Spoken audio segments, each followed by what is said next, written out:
ఏంటి గొడవ? ఏం లేదు కాశీ. గణేష్ చదువుకోవడానికి 3 లక్షలు కావాలని మీనాక్షిని అడిగాడు. మీ చెల్లెలేమో ఇవ్వడానికి కుదరదు అంటుంది.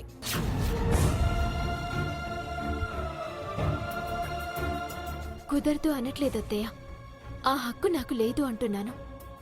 నా డబ్బైతే ఆలోచించకుండా ఇచ్చేదాన్ని. డాడీ ఆస్తంతా నీకొచ్చిందంటే దానర్థం దాని మీద నీకు హక్కున్నట్టు కాదా? ఆ డబ్బు నీ సొంతం కాదా? ఇన్ని రోజులంటే ఆర్థిక సమస్యల వల్ల గణేష్ ఫీజులు సరిగ్గా కట్టలేకపోయాం. ఇప్పుడు అవకాశం ఉండి కూడా అడ్డుపడ్డాం. ఏం బాలేదు మీనాక్షి.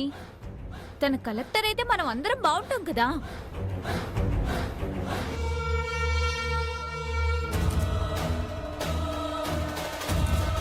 చిన్నయ్య పై స్థాయికి రావడం నాకు సంతోషమేగా. నేనెందుకు అడ్డుపడతాను? కానీ నా చేతిలో లేని డబ్బు నన్నివ్వమంటే నేనెలా ఇస్తాను? నాది కాని డబ్బు ఫీజులకు కానీ పుస్తకాలకు కానీ నేనెలా ఖర్చు పెట్టగలను?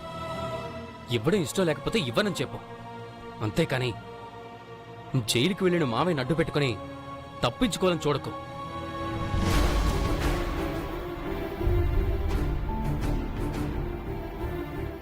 రే గణేష్, మావయ్య ఇచ్చినంత మాత్రాన మనం ఎలా తీసుకుంటాం, ఎలా వాడుకుంటాం? ఉచితంగా వచ్చింది కదా అని ఒక ఆస్తి మీద మనం ఆశపడ్డం తప్పురా. మనం ఏమైనా ఆయన్ని దేహి అని అడిగి ఆస్తి తీసుకున్నామా ఆశపడ్డానికి? మా డాడీయే మనస్ఫూర్తిగా మీనాక్షికిచ్చారు. అలాంటప్పుడు గణేష్కొచ్చిన అవసరం తీర్చి తనకి డబ్బిస్తే తప్పేంటండి? ఖచ్చితంగా తప్పే పెద్దదినా. దొంగతనం చేయడం ఎంత తప్పో ఉచితంగా వచ్చిన ఆస్తి అనుభవించడం కూడా అంతే తప్పు. చిన్నయ్య, నువ్వేం తప్పుగా అనుకోవద్దు. నేనేం చేయలేను.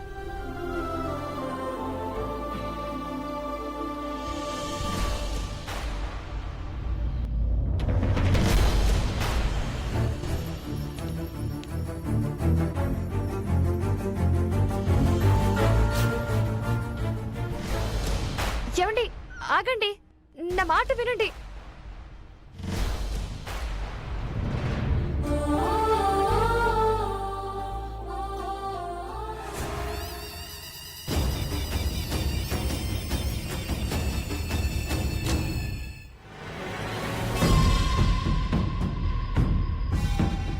చూసావా అమ్మాయి, పెళ్ళయ్యాక కూడా అన్నా వదిన దయా దాక్షిణ్యాలతో పుట్టింట్లో ఉంటూ ఇప్పుడు ధనలక్ష్మి తల మీద నాట్యం చేస్తూ ఉంటే అన్నయ్య అవసరానికి కూడా డబ్బివ్వనని చెలరేగిపోతోంది మీనాక్షి. ఇవాళ గణేషు, రేపు నువ్వు. పడుండాలి, చేసేదేముంది? ఆస్తుందిగా, తస్సదయ్యా, ఆడమన్నట్టు ఆడాల్సిందే. నువ్వు పదవే మందారం, నేను వస్తున్నాను. ఆస్తి అడ్డు పెట్టుకొని మీనాక్షి రెచ్చిపోతుంది. దీనికి బ్రేక్ వేయకపోతే లాభం లేదు.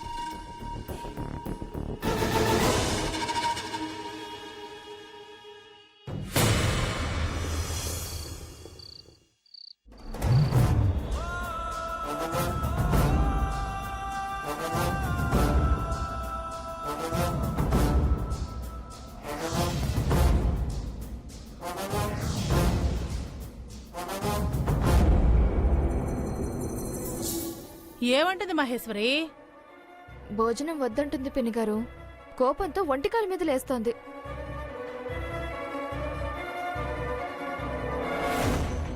నేను చేయని తప్పుకి నా మీద కోపం పెంచుకొని తినడం మానేయడం ఎందుకు? ఎలా చెప్తే అర్థమవుతుందో ఏంటో. అసలు ఎందుకు అర్థం చేసుకో మీనాక్షి?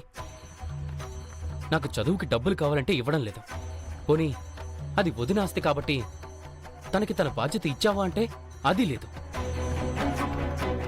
కన్న తండ్రి కూతుర్ని కాదని నీకు ఆస్తి రాసిస్తే కోపం రాదా? ఆయన దానికి ఆస్తి రాసిస్తే మీనాక్షి ఏం చేస్తుందిరా? అత్త మీద కోపం దొత్త మీద చూపించిందట. వెనకటికి ఎవరో నీలాంటిది. ఏటైంది?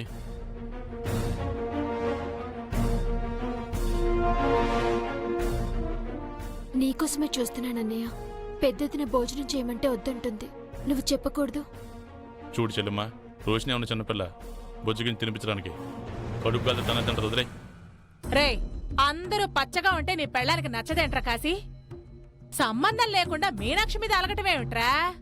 మరీ తిక్క వేషాలు కాకపోతే వదిలే అత్త. తప్పో ఒప్పో భార్యకి సర్ది చెప్పుకొని తినేలా చేయడం నీ బాధ్యత అన్నయ్య. వదినలా తినకుండా పడుకుంటే పట్టించుకోకుండా ఉంటే ఏం బాగుంటుంది? నేను ప్లేట్లో అన్నం పెట్టిస్తాను, నువ్వు తీసుకెళ్లి తినిపించు. రోషిని నేను చెప్పిన తినదు మీనాక్షి. అలా అంటే ఎలా అన్నయ్య? తినకుండా మొండికేస్తే తిట్టి మరీ తినిపించు, నేను వెళ్ళి వడ్డించుకొస్తాను.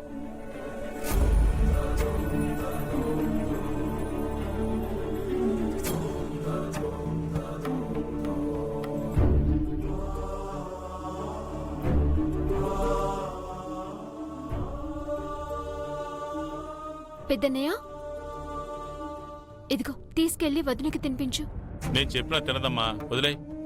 అన్నయ్య, తినను అంటే మనమే బతిమలాడి తినిపించాలి. తీసుకెళ్ళు. సరే ఇవ్వమ్మా.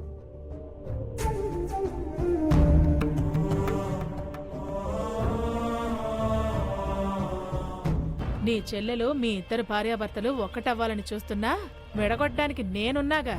నా కూతురు మందారమే నీకు కాబోయే పెళ్ళాన్రా.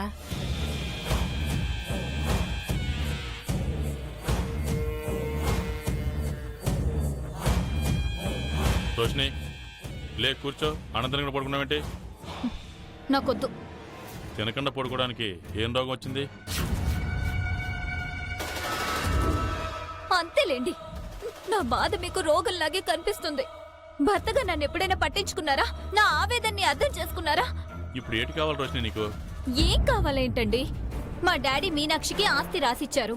సరే, అది ఆయన ఇష్టం, ఇచ్చారు. గణేష్ చదువుకి డబ్బు ఇవ్వమన్నప్పుడు మీనాక్షి ఇవ్వచ్చు కదా. తన చదువు పూర్తయితే తనతో పాటు మనం అందరం బాగుంటాం కదా. ఆస్తి నాది కాదు, నేనివ్వను అని మూర్ఖంగా మాట్లాడుతుందేంటి? చూడు రోషిని, నా చెల్లెలు చేసింది కరెక్ట్. అది మీనాక్షి ఆస్తి కాదు. మీరు కూడా అలా అంటారేంటండి? మా డాడీ వీలులో క్లియర్గా రాశారు కదా తనదే ఆస్తి అవుతుందని. రాసిస్తే తీసేసుకుంటావా? నేను నా చెల్లెలు పరాయి సొమ్ము కోసం ఆశపడే మనుషులం కాదు. ఉంటే తింటాం, లేదంటే పస్తులు ఉంటాం. అంతేకాని మేనమామ ఇచ్చాడు కదా అని ఆస్తి మీద పెత్తనాలు చేయం. సరే, ప్లేట్ ఇక్కడ పెడుతున్నాను. తింటే తిను, లేదంటే ఆకలితో పడుకో, నీ ఇష్టం.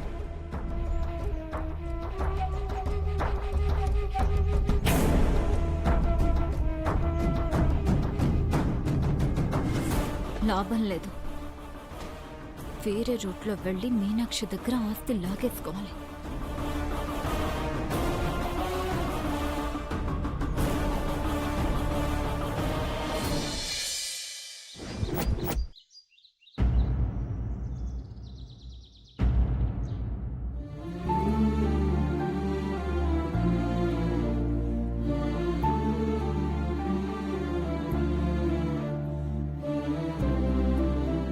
ఎందుకలా ఉన్నావు మీనాక్షి? ఎంత ఆలోచించినా మావయ్య నా పేరు మీద ఆస్తి ఎందుకు రాశాడో తెలియడం లేదు చిన్నదినా. అదే కాక యాక్సిడెంట్ చేసినప్పుడు నేను కారులో చూసిన వాడు వేరు. చేయని నేరానికి మావయ్య దోషిగా ఎందుకు వెళ్లాల్సి వస్తుంది? వీటన్నిటికీ సమాధానం పెదనాన్నగారే చెప్పాలి మీనాక్షి. వీటి వెనుకున్న అసలైన కారణం అక్కేమోనని నాకు అనిపిస్తోంది. కూతురు గురించి పెదనాన్నగారికి ఏదో నిజం తెలుసుండాలి, లేకపోతే ఎందుకిలా చేస్తారు? నిజం తెలిసే వరకు మనము మౌనంగా ఉండడమే మంచిది చిన్నదినా. నిన్న చూసావుగా, చిన్న పని చెప్పినందుకే పెద్దదిన ఎంత పెద్ద గొడవ చేసిందో. ఇప్పుడు మన మాట వింటే మావయ్య నాకు ఆస్తి రాశాడన్న కోపంలో ఇంకా రాద్ధాంతం చేస్తుంది.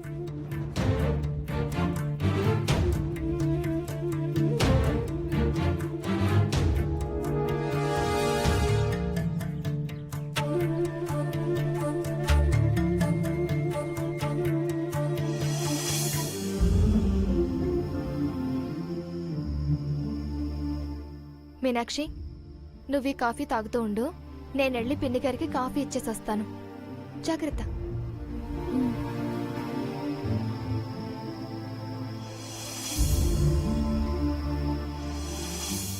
చిన్నదినా, కాఫీ చాలా బాగా చేసావు.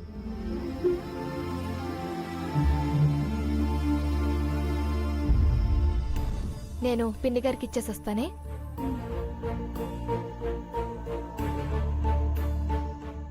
గుడ్ మార్నింగ్ పిన్ని గారు. గుడ్ మార్నింగ్ అమ్మా.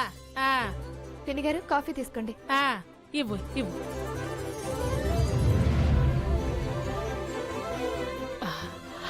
తస్సదియ్యా, ఏ మాట కామాటే కాని మహేశ్వరి, పొద్దున్నే నీ చేతి కాఫీ అలా గొంతులో దిగుతుంటే ఆ రోజంతా హుషారే వేరనుకో. థ్యాంక్స్ పిన్ని గారు. అవునమ్మా, చాలా బాగుంది. పిన్ని గారు మందారం ఎక్కడుంది? లోపలుందమ్మాయ్, లోపలుంది, వెళ్ళు.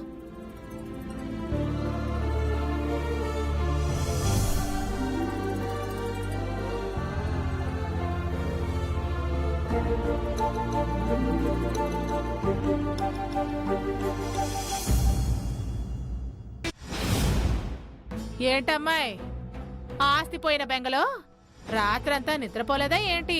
హ, జ్వరం వచ్చి లంకణాలు చేసినట్టు మొహం అంతా అలా పీక్కుపోయింది. అదే ఆ మీనాక్షిని చూడు, లక్ష్మీదేవి కళ మొహంలో తాండవిస్తున్నట్టు మొఖం అంతా గలగలగలగల వెలిగిపోతుంది. ఇంకొక మాట మాట్లాడితే నీ మొహం పగిలిపోతుంది. అవునవునవునవును, ఉన్నమాట అంటే ఉలికెందుకో. తప్పేంటమ్మాయి నేను అన్నమాట.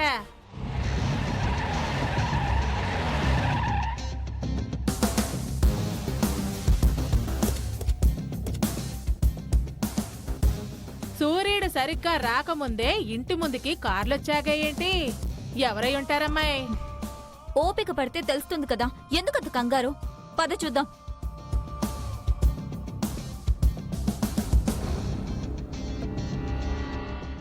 ఎవరొదినా? ఏదో కారు వచ్చాగింది, చూద్దాం పద.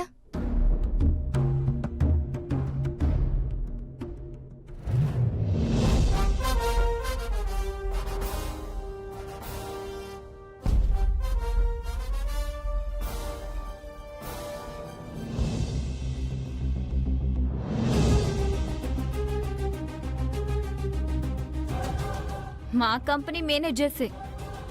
ఇంకెక్కడ నీ కంపెనీ అమ్మా? అదంతా మీనాక్షి చేతిలోకి వెళ్ళిపోయిందిగా. హలో, ఎండీని మాత్రం నేనే. నా సంతకాల కోసమే వచ్చుంటారు. పోనీలే అమ్మా, ఆస్తంతా మీ నాన్న మీనాక్షి పేరు మీద రాసినా ఆ ఎండి పోస్ట్ అయినా మిగిల్చారు నీకు. కొంచెమైనా గౌరవం మిగిల్చారు.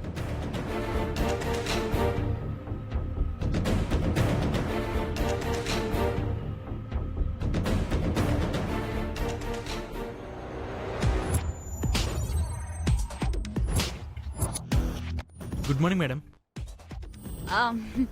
Good morning. Good morning.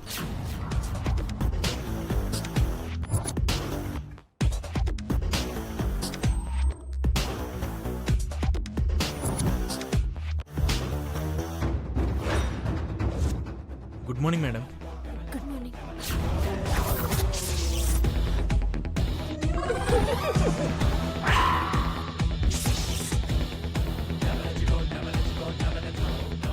ఎవరండి మీరు? మేము భానుమూర్తి గారికి చెందిన వివిధ కంపెనీలకు చెందిన మేనేజర్స్ మేడం. ఇప్పుడు ఆ కంపెనీలన్నిటికీ మీరే చైర్మన్ కాబట్టి మీ సంతకం కోసం వచ్చాం.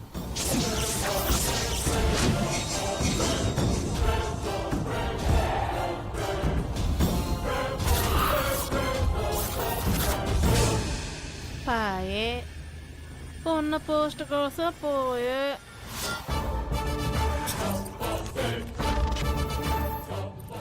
ఏయ్ మేనేజర్, ఎండీని నేను ఎక్కడుంటే కనీసం రెస్పెక్ట్ ఇవ్వకపోగా తనని సంతకం చేయమంటావేంటి? ఫైల్స్ ఇటు, సిగ్నేచర్ చేస్తాను. సారీ మేడం, మొన్నటితో మీ ఎండి పోస్టు భానుమూర్తి గారు రద్దు చేశారు. ఇప్పుడు పూర్తి అధికారాలు మీనాక్షి గారివి మాత్రమే.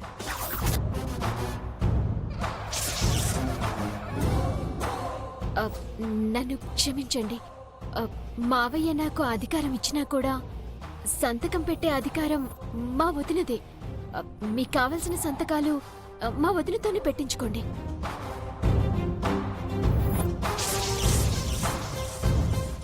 ఆవిడ సంతకాలు చెల్లవు మేడం, మీరే పెట్టాలి.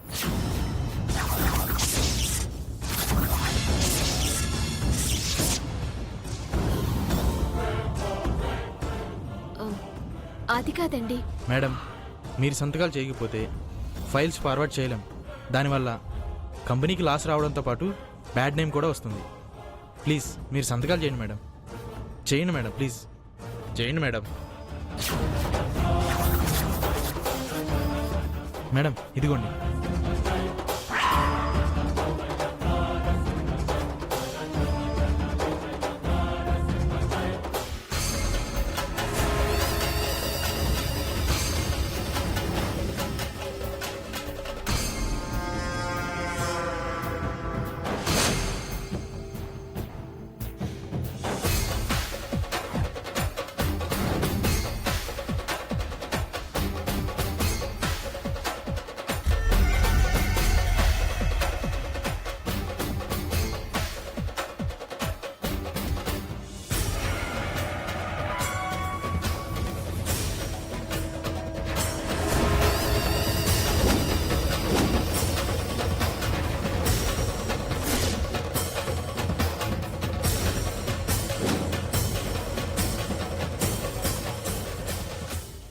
Thank you madam.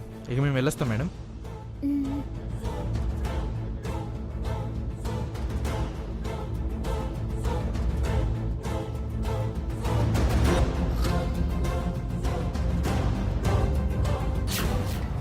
ఆహాహాహాహా. అదృష్టం కలిసొస్తే మహాలక్ష్మి మూసి ఉన్న తలుపులు కూడా బద్దలు కొట్టుకుని తిష్ట వేస్తుంది ఇంట్లో అంటే ఇదేనమ్మాయ్. ఒక్కసారిగా కోట్ల ఆస్తి, లెక్క పెట్టలేనంత డబ్బు, కంపెనీ చైర్మన్ హోదా కూడా మీనాక్షికి వచ్చేశాయి. చదువు మధ్యలోనే ఆపేసిన మీనాక్షి ఫైల్స్ మీద సంతకాలు పెడుతోంది. అబ్బబ్బబ్బబ్బబ్బబ్బబ్బబ్బా. తస్సదియ్య లక్కంటే నీదేనే మీనాక్షి. అయ్యో అత్తయ్య, ఇవేవి నావి కాదు. తప్పదంటే తప్పక సంతకం పెట్టానే తప్ప వీటి మీద హక్కు పెద్దదినదే. నాటకాలు ఆపుతావా మీనాక్షి?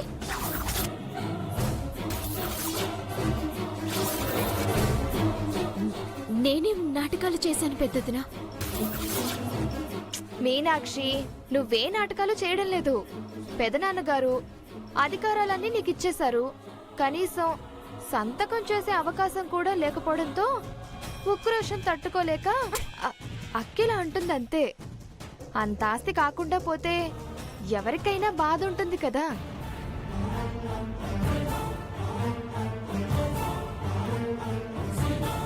నేను బంగారం స్పూన్ చేతిలో పట్టుకొని పుట్టాను. మెత్తటి తివాచీల మీద నడిచాను. పరుపుల మీద డబ్బులు పరిచి దాని మీద పడుకున్నాను. కూటికి గతిలేని నీకు ఆస్తి గొప్పేమో కానీ నాకు కాదు. పెద్దదినా,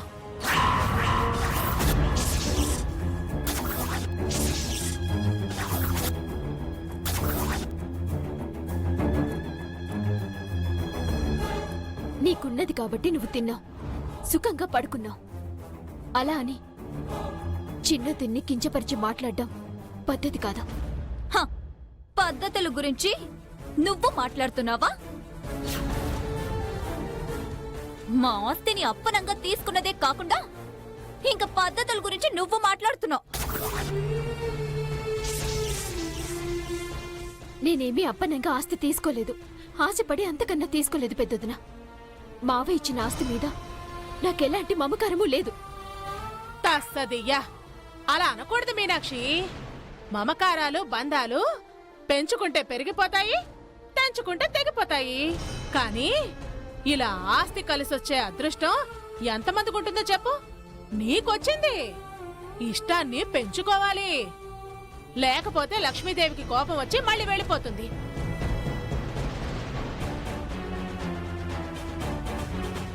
మా నాన్న అభిమానమనే ఆస్తి పంచి పెంచారు కానీ డబ్బు మీద ఆశపడేలా పెంచలేదత్తయ్య. ఎవరికి చెప్తున్నావు మీనాక్షి కథలు?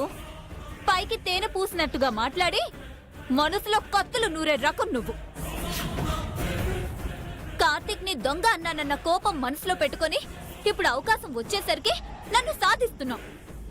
మా మేనేజర్ల ఎదురుగానే నన్ను అవమానించా.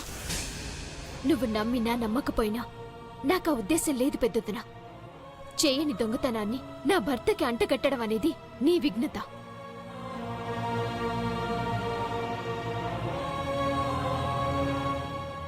ఇలాంటి నిందలు నువ్వు ఎన్ని వేసినా ఈ ఆస్తి నాదనుకొని నిన్ను సాధించే వ్యక్తిత్వం నాది కాదు. మావయ్య ఆస్తి మీద ఆ ఆశ అంతకన్నా లేదు.